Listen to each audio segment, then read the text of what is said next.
ኢየሱስንና የኢየሱስን ማዳን ካላየንበት መጽሐፍ ቅዱስ አናነብም ወይ ደግሞ አልገባንም ማለት ነው።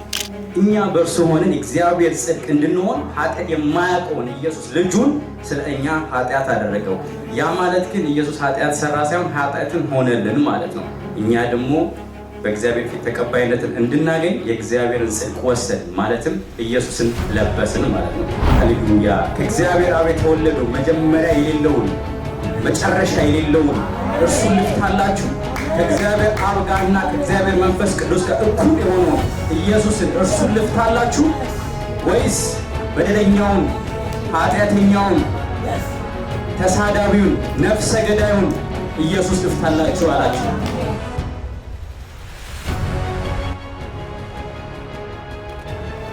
ጌታችን ኢየሱስ ክርስቶስ ሲናገር በዮሐንስ ወንጌል ምዕራፍ 5 ቁጥር 39 ላይ በእነርሱ የዘላለም ሕይወት የሚገኝ እየመሰላችሁ መጽሐፍትን ትመረምራላችሁ፣ እነዚህ መጽሐፍት ግን ስለ እኔ የሚመሰክሩ ናቸው አለ።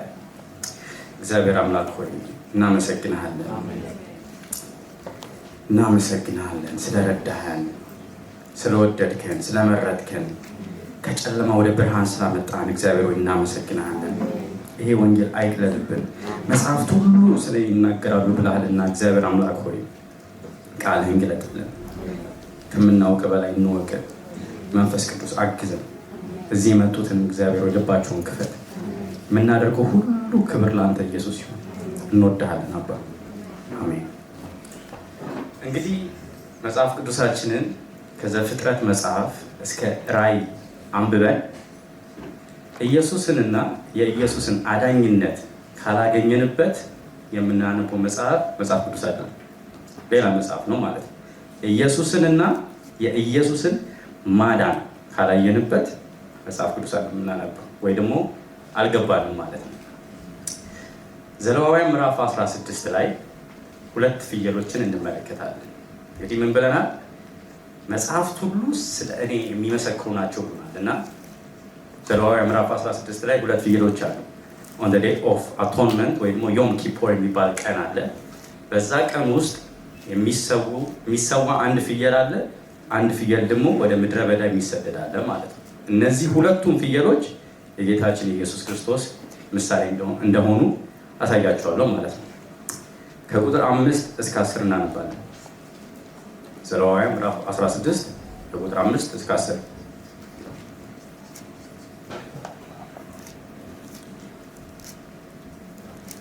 ከእስራኤል ማህበረሰብ ትንሽ ልጠብቃችሁ።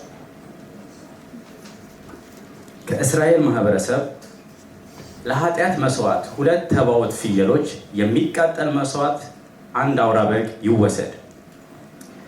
አሮን ለራሱና ለቤተሰቡ ማስተሰሪያ ይሆን ዘንድ ወይፈኑን የኃጢአት መስዋዕት አድርጎ ስለ ራሱ ያቅርብ።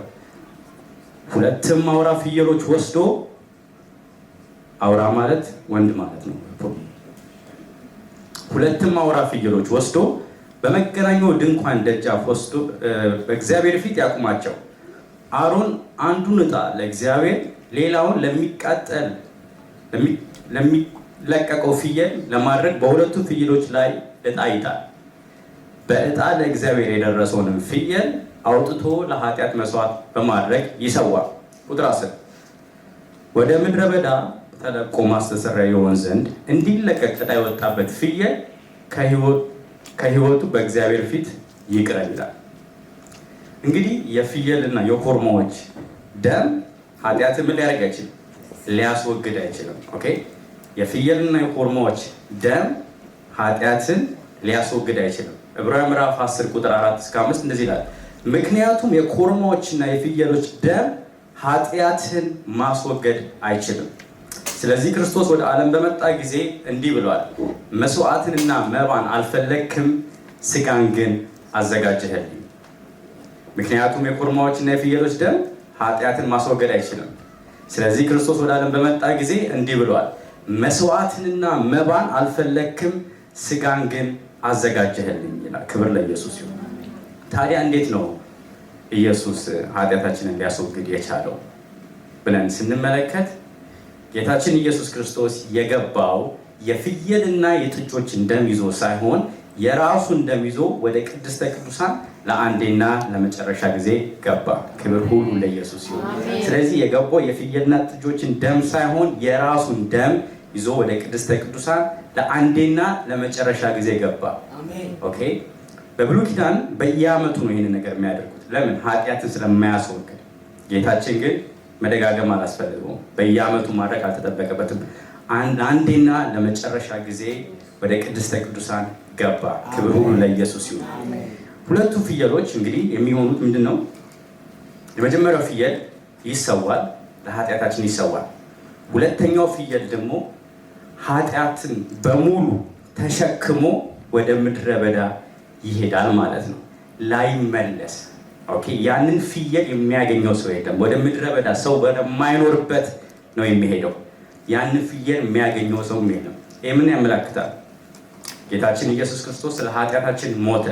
ሞተ ብቻ አይደለም፣ ኃጢአታችን ላያስታውስ ለአንዴና ለመጨረሻ ጊዜ አስወገደ። ክብር ሁሉ ለኢየሱስ ይሁን። ክብር ሁሉ ለኢየሱስ ይሁን። አሜን።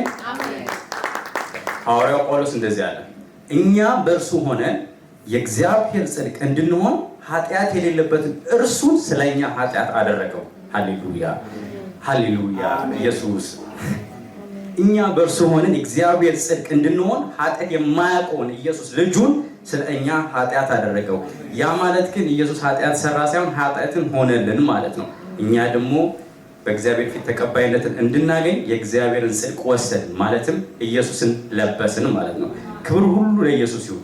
ዳዊት እንደዚህ ያለ ዳዊት በብሉይ ኪዳን እኛን ተመልክቶ ስለኛ ተገረመ፣ ስለኛ ቀና፣ ስለኛ ብጽዕና ተናገረ። እንደዚህ ይላል ዳዊት፣ ብፁዕ ነው መተላለፉ ይቅር የተባለለት ኃጢአቱን የተሸፈነለት፣ ብፁዕ ነው እግዚአብሔር ኃጢአቱን የማይቆጥርበት። አያችሁ፣ ኃጢአቱን የማይቆጥርበት ነው የተባለው። ኢየሱስ ጌታ ነው። ኃጢአቱን የማይቆጥርበት። ዳዊት ስለኛ አይቶ ዋው ብሎ ተገረመ። ይህንን የሚናገረው ትልቁ ዳዊት ነው፣ ኪንግ ዴቪድ ማለት ነው። ኖርማል ሰው አይደለም፣ ንጉስ የነበረ ሰው ነው። ኦኬ፣ ንጉስ ስለኛ ተመልክቶ እንደዚህ ያለ። ይህንኑ ሐዋርያው ጳውሎስ በሮሜ መልእክት ምዕራፍ 4 ከቁጥር 1 እስከ 8 እንደዚህ ይላል። ሮሜ መልእክት ምዕራፍ 4 ከቁጥር 1 እስከ 8 እንግዲህ በስጋ የቀድሞ አባታችን አብርሃም በዚህ ረገድ ምን አገኘ እንላለን? አብርሃም በስራ ጸድቆ ቢሆን ኑሮ የሚመካበት ነበረው። ነገር ግን በእግዚአብሔር ፊት መመካት አይችልም። መጽሐፍ ምን ይላል? አብርሃም እግዚአብሔርን አመነ፣ ጽድቅም ሆኖ ተቆጠረለት። አንድ ሰው ከሰራ ደሞዝ እንደ ስጦታ ሳይሆን እንደ ተገቢ ዋጋ ይቆጠርለታል። ነገር ግን ለማይሰራ ሆኖም ኃጢአቱን በሚያጸድቅ ለሚያምን እምነቱ ጽድቅ ሆኖ ይቆጠርለታል እና ዳዊት የተናገረውን እዚህ ጋር ይናገራል። ዳዊትም መተላለፋቸው ይቅር የተባለላቸው ኃጢአታቸውም የተሰረየላቸው ብፁዓን ናቸው። ኃጢአቱ ጌታ ከቶ የማይቆጥርበት ሰው ምስጉን ነው። ኃጢአቱን ጌታ ከቶ የማይቆጥርበት ሰው ምስጉን ነው። ስለዚህ ጌታችን ኢየሱስ ክርስቶስ ሁለቱንም ፍየሎች ወክሎ ስለኛ ታርዷል ማለት ነው። ክብር ሁሉ ለኢየሱስ ይሁን። እዛው ዘሌዋውያን ምዕራፍ 16 ቁጥር 20 እስከ 22 ላይ እንደዚህ የሚል ቃል አለ። አሮን ለቅድስተ ቅዱሳኑ ለመገናኛው ድንኳን ለመሰዋው የሚደረገውን ስርየት ከፈጸመ በኋላ ማለትም የመጀመሪያው ፍየል ከተሰዋ በኋላ ሁለተኛው ፍየል እንዴት እንደሚሆን እዚህ ጋር ይናገራል።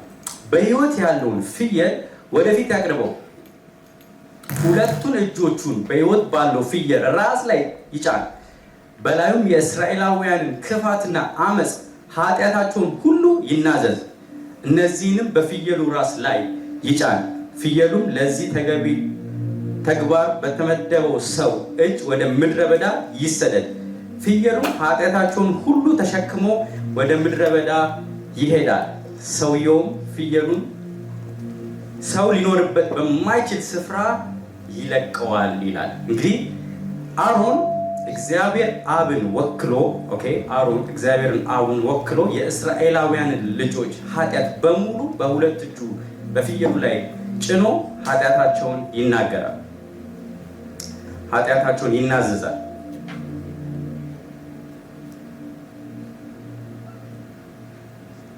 ይሄም የሚሆነው እንግዲህ ኃጢአታቸውን ይናዘዛል፣ ፍየሉ ወደ ምድረ በዳ ይሰደዳል። ይሄ የክርስቶስ ኢየሱስ ምሳሌ መሆኑን በዚህ እንመለከታለን ማለት ነው። ምክንያቱም ዕብራውያን ምዕራፍ 10 ቁጥር 14 ምክንያቱም በአንዱ መስዋዕት እነዚያን የሚቀደሱትን ለዘላለም ፍጹማን አድርጓቸዋል። ሃሌሉያ! ጌታ ነው እንግዲህ ይህንን ያደረገው ማለት ነው። ምክንያቱም በአንዱ መስዋዕት እነዚያ የሚቀደሱትን ለዘላለም ፍጹማን አድርጓቸዋል ይላል። ክብር ሁሉ ለኢየሱስ ይሁን። ስለዚህ ምን ያህል ነው የተወደድነው በጌታ? እግዚአብሔር ምን ያህል ነው የወደደን? ልጁን እስከ መስጠት ማለት ነው።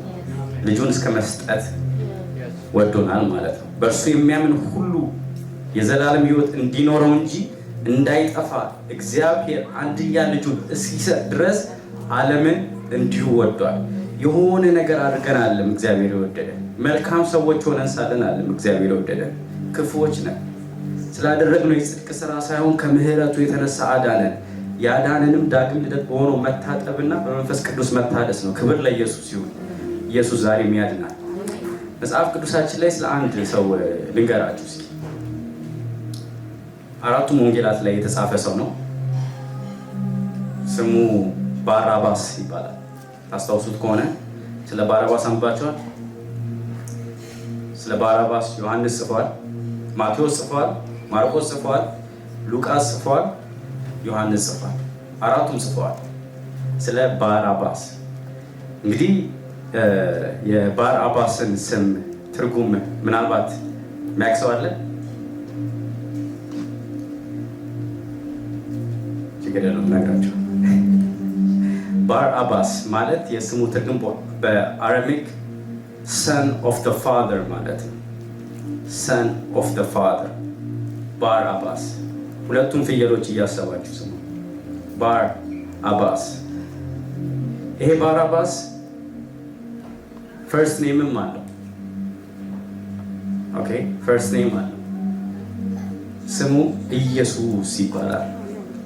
ጂሰስ ባራባስ። Jesus, son of the Father. Jesus, son of the Father. ማቴዎስ በኤንአይቪ ላይ እንደዚህ ብሎ ጽፎታል።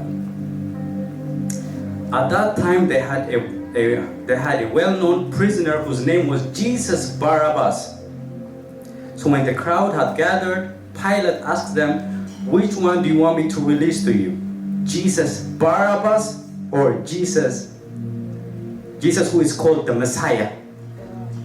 ኃጢአተኛውን ኢየሱስ ልፍታላችሁ ወይስ ጻድቁን ኢየሱስ ልፍታላችሁ ብሎ እየተናገረ ይወቀውም አይወቀውም። ሁለት ፍየሎች። ክብር ሁሉ ለኢየሱስ ይሁን። ጲላጦስ በሰው ፊት ቆሞ ይህንን እየተናገረ ነው። ይወቀውም አይወቀውም። የትኛውን ኢየሱስ ልፍታላችሁ? ከዘላለም ከእግዚአብሔር አብ የተወለደውን ሃሌሉያ! ከእግዚአብሔር አብ የተወለደውን መጀመሪያ የሌለውን መጨረሻ የሌለውን እርሱን ልፍታላችሁ? ከእግዚአብሔር አብ ጋርና ከእግዚአብሔር መንፈስ ቅዱስ ጋር እኩል የሆነውን ኢየሱስን እርሱን ልፍታላችሁ? ወይስ በደለኛውን፣ ኃጢአተኛውን፣ ተሳዳቢውን፣ ነፍሰ ገዳዩን ኢየሱስ ልፍታላችሁ አላችሁ? ይወቀውም አይወቀውም ይህንን በሕዝቡ ፊት ተናገረ። ሕዝቡም የትኛው ይፈታ አለ? በደለኛው ይፈታ አለ፣ ኃጢአተኛው ይፈታ አለ፣ ነፍሰ ገዳዩ ይፈታ አለ። ሃሌሉያ ሃሌሉያ! ኢየሱስ ዛሬም ያድናል። ባራባስ ይፈታ ነው። ኢየሱስ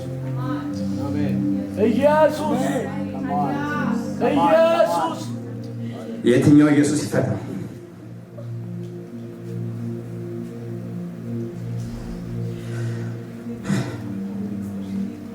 የህይወታችን አዳኝ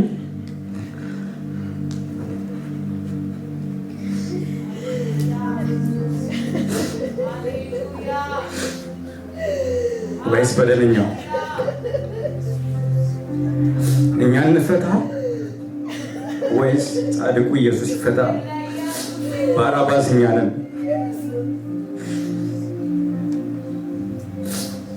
ኃጢአተኞች ነን። ስለ ባራባስ ማርቆስ ነፍሰ ገዳይ ነው ብሎታል። ሉቃስም ነፍሰ ገዳይ ነው ብሎታል። ዮሐንስ ደግሞ ወንበዴ ነው ብሎታል። ስለዚህ የትኛው ኢየሱስ ይፈታ? ባራባስ ሊፈታ ነው፣ ኢየሱስ ሊፈታ ነው። ግን የትኛው ኢየሱስ ይፈታ? ለሕይወታችን እረፍት የሆነው ኢየሱስ ይፈታ ወይስ እኛ እንፈታ? ህዝቡ ግን ጂሰስ ባራባስ ይፈታልን አለ። ጲላጦስም ደስ አለው፣ ህይወቱ ተረፈ። ህይወቱ ስለተረፈ ደስ አለው። አሁን በደንብ ምሎን ስሙኝ። እዚህ ጋር ባራባስ ጂሰስ ባራባስ ህዝቡ የለቀቀው መሰለው። ኖ ኖ ኖ ኖ፣ ህዝቡ አልለቀቀው። የእግዚአብሔር አብ ፍቅር ግን ለቀቀው። ሃሌሉያ! የእግዚአብሔር አብ ፍቅር ለቀቀው እንጂ ህዝቡ አልለቀቀው። ህዝቡ አልለቀቀው።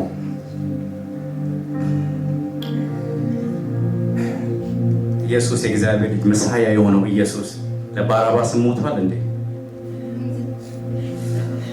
አይደለ? ለባራባስ ሞቷል አይደል? ለእኛ ሞቷል አይደል? እንደውም ኢንፋክት ባራባስ ቆሞ ከኛ የበለጠ ኢየሱስ ለኔ ሞቶልኛል ማለት ይችላል።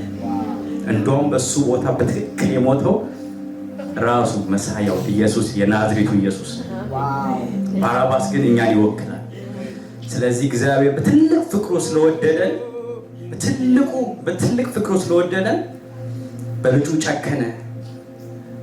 እኛ ግን ነፃ ወጣ።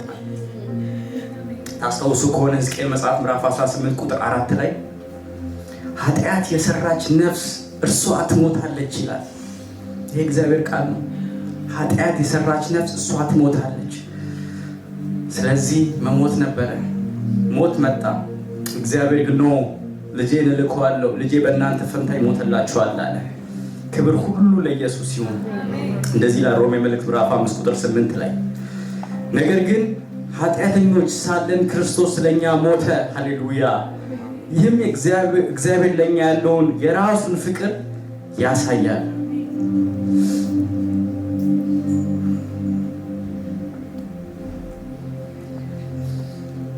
ይህም ፍቅሩን ያሳያል። እግዚአብሔር አምላክ ልጁን ኢየሱስ ክርስቶስን ወደዚህ ምድር የላከበት ዋነኛው ምክንያት እንዲሞት ነው። በልጁ ጨክኖ ማለት ነው፣ እኛን ስለወደደን ማለት ነው። ያ ማለት ግን ልጁን ይጠላዋል ማለት ነው። ክብር ሁሉ ለኢየሱስ ይሁን። እግዚአብሔር እቅድ ሲያወጣ በየትኛው ዘመን ልጄን ብልከው ይገሉታል ብሎ እቅድ አወጣ እግዚአብሔር አብ። ሐዋርያው ጳውሎስ በገላትያ መጽሐፍ ምዕራፍ 4 ቁጥር 4 ላይ እንደዚህ ይላል፣ ነገር ግን የተወሰነው ዘመን በደረሰ ጊዜ ሃሌሉያ እግዚአብሔር ከሴት የተወለደውን ከሕግ በታች የተወለደውን ልጁን ላከ። ይህንንም ይዞ ጌታ ወደ መስቀል ወጣ። የዓለምን ኃጢአት ይዞ ወደ መስቀል ወጣ። ጌታም እንደዚህ አለ። ዮሐንስ ወንጌል ምዕራፍ 19 ቁጥር 28 ከዚያም ኢየሱስ ሁሉም ነገር እንደተፈጸመ አወቀ፣ የመጽሐፍም ቃል እንዲፈጸም ተጠማው አለ። ልድገም። ከዚያም ኢየሱስ ሁሉ ነገር እንደተፈጸመ አወቀ፣ የመጽሐፍ ቃልም እንዲፈጸም ተጠማው አለ። ተጠማው አለ። አንዳንድ ሰዎች ይህንን ተጠማው ትንቢት እንዲፈጸም ነው ይላሉ። ሌሎች ውሃ ነበር የተጠማው ይላሉ። ሌሎች ደግሞ ነፍሳትን ነበር የተጠማው ይላሉ። ሶስቱም ትክክል ነው። ግን አይ ቲንክ አራተኛ ነገር አለ። ጌታችን ኢየሱስ ክርስቶስ የተጠማው በአባቱ እቅፍ መሆን ተጠማ። ስራውን ጨረሰ። በአባቱ ቀኝ መሆን ፈለገ። እርሱም ተጠማ። ኢየሱስ ጌታ ነው። መዝሙር ምዕራፍ 42 ከቁጥር 1 እስከ 2 ዋላ የምንጭ ውሃ እንደምትናፍቅ አምላክ ሆይ ነፍሴም እንዲሁ አንተን ትናፍቃለች። ነፍሴም አምላክ ያው አምላኳን ተጠማች፣ መቼ ደርሼ ነው የአምላኬን ፊት የማየዋል? ዋላ የምንጭ ውሃ እንደምትናፍቅ አምላክ ሆይ ነፍሴም እንዲሁ አንተን ትናፍቃለች። ነፍሴ አምላክ ያው አምላኳን ተጠማች። መቼ ደርሼ ነው የአምላኬን ፊት የማየው? ዮሐንስ ወንጌል ምዕራፍ 17 ቁጥር 5 እንግዲህ አባት ሆይ ዓለም ሳይፈጠር ካንተ ጋር በነበረኝ ክብር በአንተ ዘንድ አክብረኝ አለ። እንግዲህ አባት ሆይ ዓለም ሳይፈጠር ካንተ ጋር በነበረኝ ክብር በአንተ ዘንድ አክብረኝ አለ። ለምን? ስራው ስለተፈጸመ፣ ስራው ስላለቀ፣ ጌታችን ኢየሱስ ክርስቶስ የሁላችንንም ኃጢአት ይዞ ወደ መስቀል ስለወጣ የእግዚአብሔር ዓላማ ሰዎች ሁሉ እንዲድኑና እውነትን ወደ ማወቅ እንዲመጡ ይፈልጋል። በእግዚአብሔርና በሰዎች መካከል አንድ አስታራቂ አለ። ስሙም ኢየሱስ ክርስቶስ ይባላል። ሌላ የለም። እኔ መንገድ፣ እውነት፣ ሕይወት ነኝ አለ ኢየሱስ ሲያስተምራቸው። ከኔ በቀር ወደ አብ የሚመጣ የለም። ሌላ መንገድ የለም። ሌላ መንገድ ቢኖርማ የኢየሱስ መሞት አያስፈልግም ነበር። ዛሬም ይሄ ኢየሱስ ያድናል። ዮሐንስ ወንጌል ምዕራፍ 19 ቁጥር 30 ኢየሱስም ቆምጣጤውን ከጠጣ በኋላ ተፈጸመ አለ። ራሱንም አዘንብሎ መንፈሱን አሳልፎ ሰጠ። ማለትም በእግዚአብሔርና በሰዎች መካከል ያለው የጥል ግድግዳ ተቀደደ፣ ተተረተረ። ሰዎች ወደ እግዚአብሔር በክርስቶስ ኢየሱስ በኩል ቀጥታ መግባት ሆነላቸው። ዕብራውያን መጽሐፍ ምዕራፍ 10 ቁጥር 19 ላይ እንደሚለው ወንድሞች ሆይ በኢየሱስ ደም ወደ ቅድስተ ቅዱሳን ለመግባት ድፍረትን አግኝተናል። ይኸውም በመጋረጃው ማለትም በሥጋው በከፈተልን አዲስና ሕያው መንገድ ነው። ስለዚህ ዛሬ ስንንበረከክ ወደ እግዚአብሔር አብ በክርስቶስ ኢየሱስ በኩል መጸለይ ሆነልን። ክብር ሁሉ ለኢየሱስ ይሁን። እግዚአብሔር አምላክ ሆይ ስለሰጠን ጊዜ እናመሰግናለን፣ እንወድሃለን። እኛ ባርባስ ሆነን እግዚአብሔር ሆይ ስለሞትክልን ኖ ልጆች አትሞቱም ብለህ ሞታችንን ስለወሰድክልን እግዚአብሔር አምላክ ሆይ እናመሰግናለን። ክብር ሁሉ ለኢየሱስ ይሁን። ጌታ ሆይ የመስቀሉ ቃል ለሚጠፉት ሞኝነት፣ ለእኛ ለምንድን የእግዚአብሔር ኃይል ነውና እግዚአብሔር ሆይ እናመሰግናለን። ከዚህም የበለጠ እግዚአብሔር ሆይ አንተን የሚያስደስት ህይወት መኖር እንድንችል እግዚአብሔር ሆይ እንድትረዳን በጌታ በኢየሱስ ስም እንጸልያለን። ጌታ ሆይ ይሄ ዓለማዊ ህይወት ለዓለም መኖር እንድናቆም እግዚአብሔር ሆይ ሙሉ ለሙሉ ለአንተ መገዛት እንዲሆንልን እግዚአብሔር ሆይ እንድታገዘን ጸልያለሁ። ሐዋርያው ጳውሎስ ሲናገር ለእኔ መኖር ክርስቶስ ነው፣ መሞት ደግሞ ማትረፍ ነው ብሏልና እግዚአብሔር ሆይ እኛም እንደዚህ ማለት እንዲሆንልን እንድትረዳን እግዚአብሔር ሆይ የተወደድንበት መጠንን ማወቅ እንድንችል እግዚአብሔር ሆይ እንድትረዳን በኢየሱስ ስም ጸልያለሁ። የእውነት ህይወታችን እንድትሆን እንፈልጋለን። ኢየሱስ ህይወታችን እንድንሆን እንፈልጋለን። አባ ከምናውቅ በላይ እንድናውቅ እንፈልጋለን። ኢየሱስ ከምንራብ የበለጠ እንድንራብ እንፈልጋለን። ኢየሱስ ከምንጠማ የበለጠ እንድንጠማ እንፈልጋለን። ኢየሱስ ህይወታችን እንድትሆን እንፈልጋለን። ኢየሱስ ህይወታችሁ የሆነው ክርስቶስ ኢየሱስ በሚገለጥበት ጊዜ እናንተም እንደዚሁ በክብር ትገለጣላችሁ ይላልና እግዚአብሔር ሆይ አንተን አንደኛ ማድረግ እንዲሆንልን በኢየሱስ ስም ጸልያለሁ። እግዚአብሔር ሆይ ስለሞትክልን ስላዳንከን ደግሞ ለዘላለም ካንተ ጋር ስለምንኖር እናመሰግናለን። ክብር ሁሉ ለኢየሱስ ይሁን። ዛሬም እንወድሃለን አባ። ዛሬም ስላንተ እናስባለን አባ። ካንተ ውጭ አይሆንልንምና ኢየሱስ፣ ካንተ ውጭ ሌላ አምላክ የለንምና ኢየሱስ ከዚህም የበለጠ እንድትሞላን አይናችንን እንድታበራልን ጌታ ሆይ እንድታግዘን ከምንወድ በላይ እንድንወድክ ራሱ እግዚአብሔር እንድትረዳን በኢየሱስ እንጸልያለን። ጌታ ሆይ ያንተን ቃል ስንናገር ሰዎች ጌታን እንዲቀበሉ አንተን ማወቅ እንዲሆንላቸው ልባቸውን እንድታራራ እግዚአብሔር ሆይ እንጸልያለን። እናመሰግናለን እግዚአብሔር ሆይ እንወድሃለን። ጌታን የሚወድ እግዚአብሔርን የሚወድ ሰው በእግዚአብሔር ዘንድ የታወቀ አሜን።